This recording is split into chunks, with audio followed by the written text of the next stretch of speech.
Muy buenas a todos. El otro día me encontré con un video titulado El Dios falso Jehová y los demonios que nos gobiernan, primera parte, del canal Santa Cruz Bolivia Comentarios. Y me pareció interesante hacer algunos comentarios. Veamos de qué se trata. Vamos a continuar leyendo y profundizando sobre supuestas deidades que nos han presentado. Entonces, Salim, adelante y bienvenido a Santa Cruz, Bolivia Comentarios. Sobre todo saludar a toda la gente de Bolivia que nos está viendo, un fuerte abrazo para todos. Y sí, es importante tocar este tema, el tema de la religión, y bueno, sabemos que está muy ligado a la política, no solamente en Bolivia, sino en el mundo entero. Y los políticos cuando pues lanzan sus discursos de campaña y empiezan a pedir votos, todos se encomiendan a Dios. Todos dicen, si Dios lo permite, llegaré a la presidencia, si lo permite, llegaré a las alcaldías, a las gobernaciones, a todos los cargos políticos que en los países están. Y uno inmediatamente se pregunta, bueno, ¿con cuál de todos estos políticos está Dios? ¿A cuál elegirá Dios? Porque todos se encomiendan a ese Dios. No sé cuál es el problema de que la religión o la política tengan algún tipo de relación. Eh, si hacemos un breve análisis, como decía Nicolás Márquez, la libertad es hija de la cristiandad. El concepto moderno que tenemos de libertad, de derechos, viene de la tradición judeo-cristiana. Como decía San Pablo, ya no hay hombres o mujeres, libres o esclavos, todos somos iguales ante Dios. O sea, no veo cuál es su conflicto de relacionar la religión con la política, ya que la religión da un código moral, la política lo ha absorbido de la religión. No en todos los casos, pero sí, por lo menos en Occidente, que fue donde más se extendió el cristianismo. Cuando nosotros, digamos que investigamos o queremos conocer, sobre todo en la parte occidental, lo que es obviamente Bolivia, toda América Latina, algunos otros países, sabemos que la religión más predominante es el cristianismo, que pues tiene varias divisiones, está el catolicismo, está las iglesias protestantes, y en todas estas, en general, hay un solo Dios, ¿no? Que a través del Cristo, a través de Jesús, se llega a Él y este Dios se le ha colocado un nombre que básicamente se le conoce como Jehová. Algunos otros le llaman Yahvé, algunos otros le llaman Yahweh. Bueno, tiene muchos nombres derivados de ese mismo nombre, pero estamos hablando de un solo personaje que es el tetragramatón o las cuatro grandes letras que provienen del antiguo hebreo, el Yod-Het, Vod-Het. Ahorita vamos a hablar un poco más acerca de ese nombre. Aquí, como ven en la imagen, le he colocado a esta charla, queridos amigos de Bolivia, Jehová el Dios falso. Y bueno, inmediatamente llama la atención, pero es necesario que nosotros analicemos varios aspectos, porque así como se ha denunciado en el mundo político la falsedad que hay detrás de este, evidentemente la religión, al estar muy ligada al mundo político, porque no solamente en la política se dicen mentiras y hay corrupción, esto también está presente en la religión. Y para analizar la corrupción que hay en ella y poder desvelar las falsedades, hay que comenzar cuestionando al mismo Dios que esas religiones profesan, para ver si desde su base, desde su raíz, que es la adoración a este Dios, podemos encontrar incongruencias. Pero antes de analizar digamos que versículos del documento bíblico, hay que analizar una situación propia. Bueno, después de una introducción que me pareció exageradamente extensa, tengo que decir que concuerdo. Al existir tantas religiones en el mundo, las cuales profesan una fe distinta y son mutuamente excluyentes, se debe empezar por el análisis sobre la deidad en la cual creen. Aunque antes yo recomiendo hacer el estudio sobre la existencia de Dios. Se puede empezar con las 5 vías de Santo Tomás de Aquino, el argumento cosmológico Kalam, el argumento moral, etcétera. ¿No? Pero bueno, continuemos. El ser humano. Y son las preguntas que nos hacemos que nos llevan precisamente a buscar un camino espiritual. Por ejemplo, preguntas como ¿de dónde vengo? ¿Qué hago aquí? ¿Y para dónde voy? Esto, en resumen, podríamos englobarlo en una sola pregunta, que es ¿quién soy? Desde muy pequeños nos preguntamos esto, y estas preguntas tienen que ver con buscar nuestro origen, buscar una identidad y buscar un propósito de existencia. sé que todos los que nos están viendo en algún momento se hicieron alguna de estas preguntas y cuando uno se las realiza en la infancia, en la juventud, no sé, en cualquier punto de nuestra vida, inmediatamente salimos a buscar respuestas. ¿Y a dónde buscamos respuestas? Bueno, algunos quizás lo hacen en la filosofía, algunos buscan respuestas más racionales, quizás en la ciencia, y en muchas corrientes que intentan responder este tipo de cuestionamientos. Respuestas más racionales quizás en la ciencia. Voy a pecar un poco, tal vez haga una falacia de falsa asociación o dialéctica de los opuestos, pero eso es como decir que no hay no hay razonamiento en la filosofía o en la religión, ¿ya? Tal vez él se está confundiendo con el racionalismo, que el racionalismo en realidad es una posición filosófica que cree que el hombre puede conocer el fin de todas las cosas sin Dios, rechaza a Dios, ya que eso nos lleva al cientificismo moderno. Estoy especulando. Existenciales del ser humano. Pero la gran mayoría de los seres humanos, no solamente en Bolivia, sino en todas partes del mundo, quizás hemos profesado o estamos profesando una religión. La religión es el lugar que conglomera. Bueno, en sí el ser humano es un ser político y es un ser religioso. No estoy viendo hacia dónde quiere ir, pero esperemos lo aclare ahora. Pues un gran número de seres humanos que están buscando respuesta a esto. Son las instituciones religiosas las que más adeptos tienen. Y eso demuestra que como humanidad tenemos un impulso muy fuerte en la creencia. Y por eso vamos a buscar allí, en la fe. Pero cuando nosotros vamos a la definición de lo que es una religión como tal, tenemos que la religión es un sistema de la actividad humana, compuesto por creencias y prácticas acerca de lo considerado como divino o sagrado. Eso es básicamente la religión, una actividad humana que está rodeada o está sustentada más bien en creencias, pero esas creencias tienen unas prácticas que, bueno, están basadas en algo que se cree que es divino, intocable, sagrado, y por eso pues se asiste a estas instituciones, tanto personales como colectivas. Es decir, yo puedo practicar la religión individualmente y también sabemos que se hace de manera colectiva, muchas personas, de tipo existencial, moral y espiritual. Esas son las respuestas que vamos a buscar allí. El término hace referencia tanto a las creencias y prácticas personales como a los ritos y enseñanzas colectivas. Esto es básicamente lo que podemos encontrar en una religión. ¿Por qué empiezo con esto? ¿Por qué lo defino? Porque es importante que entendamos que vamos a hablar de un personaje que se nos enseñó. Es cierto que la religión es un producto humano, por así llamarlo, pero me parece que intenta reducir el estudio de la religión a un concepto sociológico y psicológico que podría ser una mirada interesante, pero también es importante no reducir el campo de estudio, ya que hay que analizar el campo antropológico, filosófico, metafísico, etc., buscando intentar responder los problemas ontológicos y epistemológicos. Pero lamentablemente considero que no profundiza en este aspecto, ya que pretende ver a la religión como un cúmulo de creencias y prácticas rituales, lo cual superficialmente es correcto. La mayoría de las definiciones de lo que es religión concuerdan que una religión tiene tres elementos que son la doctrina, el culto y la moral.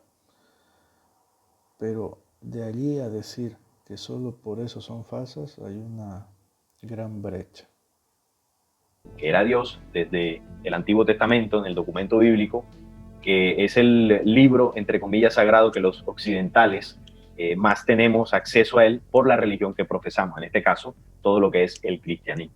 Entonces, es necesario definir esto, primero entender el por qué buscamos esto, y luego definirlo para tener elementos de conocimientos que nos hagan comprender mucho más sobre lo que estamos hablando.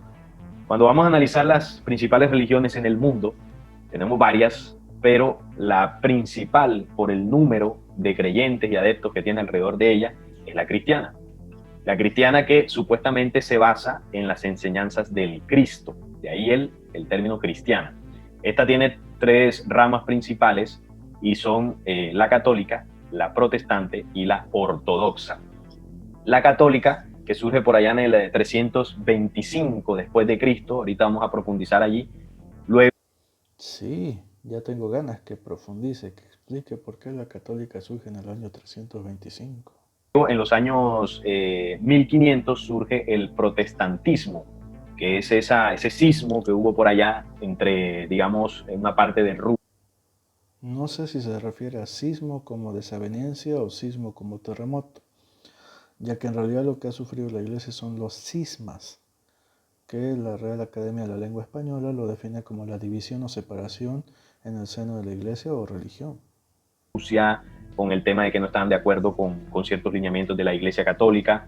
Por allá en Oriente no se hizo ese cismo y la Iglesia Católica, que bueno, estaba en un principio unida, tuvo una fragmentación y de ahí surgió la Iglesia Ortodoxa, que incluso tiene su papa también.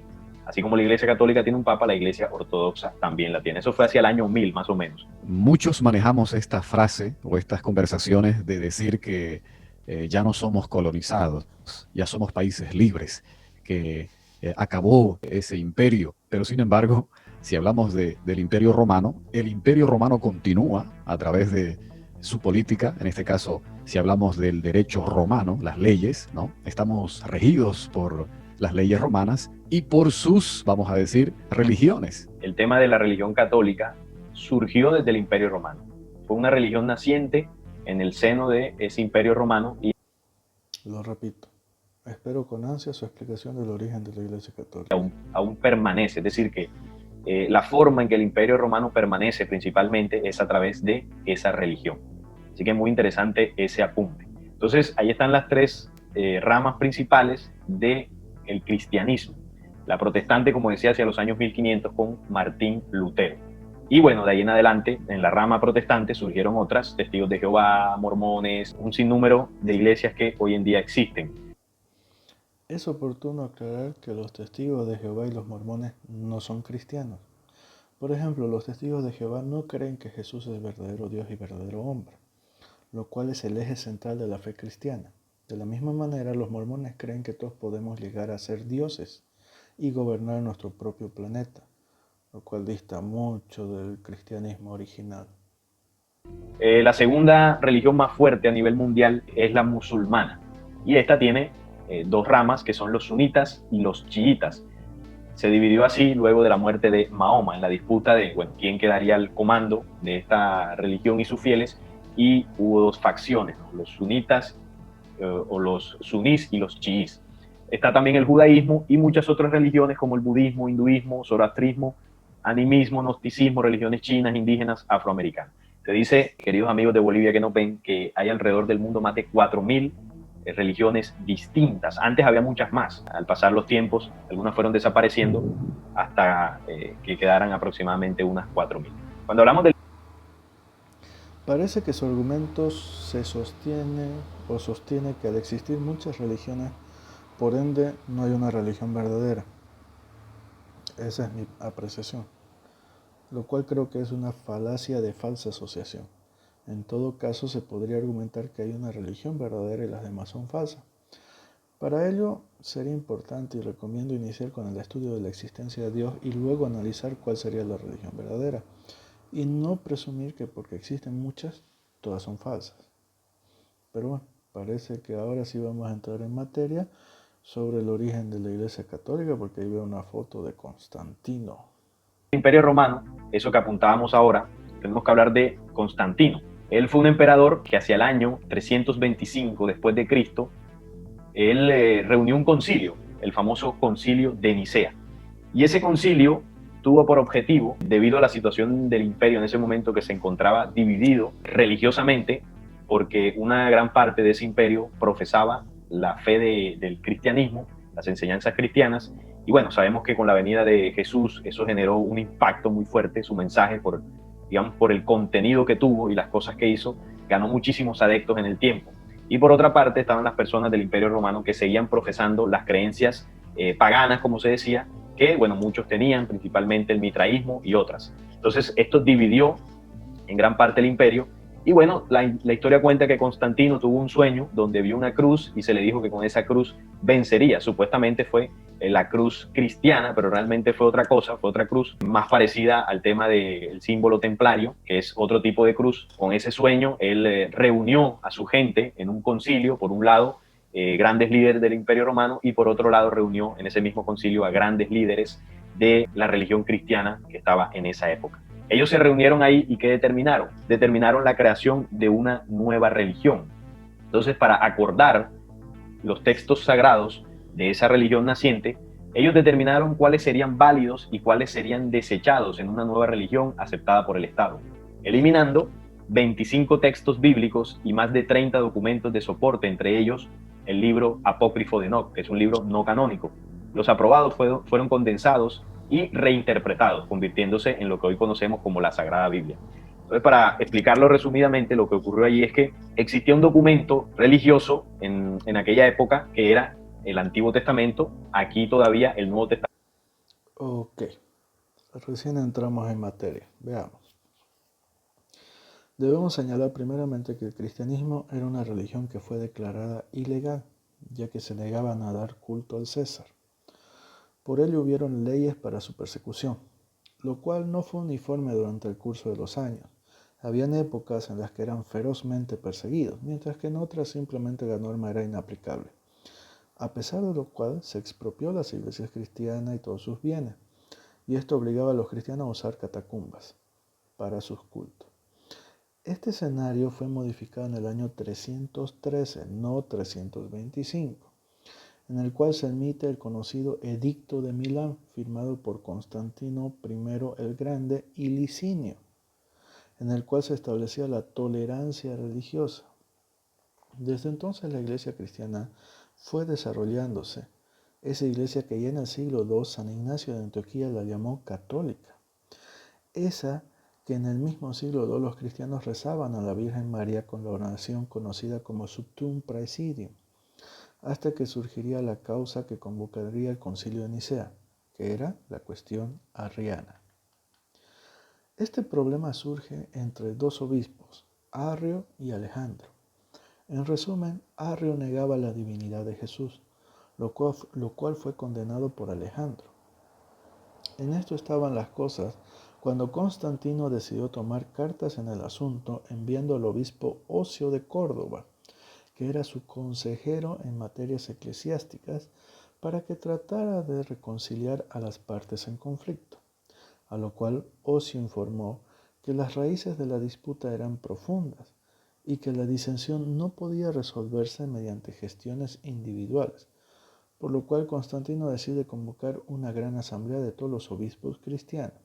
Es decir, el concilio convocó a personas que ya eran obispos desde mucho tiempo atrás, los cuales se hubieran pronunciado si se hubiera creado otra iglesia u otra religión. Y en verdad, el Concilio de Nicea del año 325 no creó una nueva religión, como tampoco definió el canon bíblico. Esto sería realizado en el año 382 con el Papa San Dámaso I, quien encargaría a San Jerónimo hacer la recopilación de los libros que hoy en día forman la Biblia. Antes de eso, los cristianos utilizaban la versión de los 70, o más conocida como Septuaginta. El concilio aprobó 20 nuevas leyes y ninguna estableció la creación de la Iglesia Católica, como tampoco los libros que conformarían la Biblia. Sinceramente, no sé de dónde saca su información. No existía porque aquí fue donde se creó la Biblia que todos tenemos en la casa. Estaba el Antiguo Testamento como conjunto de libros sagrados del judaísmo. Estaba por otro lado documentos que estudiaban los cristianos, entre ellos los evangelios que fueron escritos, que no estaban condensados en un libro, sino que circulaban libremente como documento de estudio entre las comunidades cristianas. Entonces, ¿qué hizo Constantino junto a los líderes que estaban allí? Ellos tomaron el Antiguo Testamento y lo juntaron con las enseñanzas de Jesús y algunos otros documentos. Repito, Constantino no instauró el canon bíblico, fue el Papa San Dámaso I. Hay que revisar la historia. Y esto lo condensaron en un libro, porque bueno, realmente la Biblia no es un libro, sino es como una biblioteca, un conjunto de libros. Eso traduce el término Biblia, biblos, y así se conformó ese documento que hoy en día es estudiado en las religiones cristianas. La sagrada, entre comillas, Biblia. ¿Y por qué ya empieza el término sagrado a perder fuerza? Porque el documento bíblico es ese conjunto que realizaron unos hombres basados en unos intereses muy personales y muy concretos para poder seguir gobernando. Eso de que fueron unos hombres con intereses muy personales y muy concretos para seguir gobernando no tiene sustento, ya que ningún historiador serio afirmaría que en el Concilio de Nicea se instauró el canon bíblico. Repito, fue con San Dámaso I, mucho tiempo después de Constantino. Esta reunión la hizo un emperador romano, y ese emperador, la intención que tenía era que su imperio no se fragmentara. Por otro lado, ellos sobornaron a los líderes cristianos ofreciéndoles templos, ofreciéndoles prebendas económicas, y ellos de esta forma accedieron a que se hiciera esa mezcla, y ahí surge la Biblia. Además de esto, dejó una herencia incompleta de la sabiduría contenida en los textos originales, eliminando información sobre quiénes somos, de dónde venimos. ¡Ole! Herencia incompleta de la sabiduría. Me parece percibir en los términos que utiliza, veo mucho de gnosticismo y de las escuelas mistéricas. ¿Por qué estamos aquí y qué podemos esperar que suceda? ¿Qué sucedió aquí? Resulta que la información que está en la Biblia está sesgada en los libros que ya la componen, y además se dejaron por fuera otros documentos que eran muy importantes para que cuando la humanidad, cualquiera de nosotros, tuviese acceso a ellos, empezáramos a tener respuestas sobre esas preguntas que yo planteaba al principio. Por ejemplo, hay mucha información que quedó por fuera en documentos que se llaman apócrifos, que aportan información valiosa. Y ahorita lo vamos a comprender un poco más.